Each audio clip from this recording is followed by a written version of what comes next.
নাটোর সদর উপজেলা পরিষদ নির্বাচনে নবনির্বাচিত চেয়ারম্যান শফিকুল ইসলাম রমজানের পক্ষে ভোট করায় রুবেল ইসলাম নামে একজনকে মারপিট এবং জখম করা হয়েছে।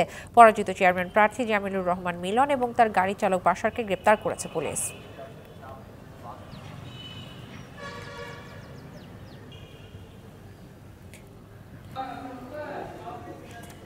শেষ হলো 24টি সাধারণ এবং বিজ্ঞান ও প্রযুক্তি বিশ্ববিদ্যালয়ের সি ইউনিটের গুচ্ছ ভর্তি পরীক্ষা। বাণিজ্য বিভাগের পরীক্ষায় অংশ নিলেন 40,166 জন।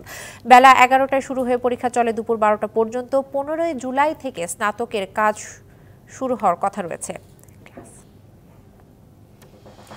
বান্দরবানে পালিত হয়েছে বিশ্ব রেড ক্রিসেন্ট দিবস। সকালে জেলা প্রশাসকের কার্যালয়ের সামনে থেকে শোভাযাত্রা বের করা হয়। পরে ক্ষুদ্র নৃগোষ্ঠীর সাংস্কৃতিক ইনস্টিটিউটে আলোচনা সভার প্রধান অতিথি ছিলেন পার্বত্য চট্টগ্রাম বিষয়ক মন্ত্রণালয়ের সংসদীয় স্থায়ী কমিটির সভাপতি বীর বাহাদুর উসই Singh.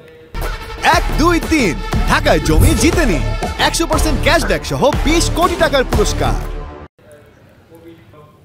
Red cross red crescent দিবস উপলক্ষে শুরু করে আমাদের আইসিআরসি তারা এখানে সেবা করার এই জন্য।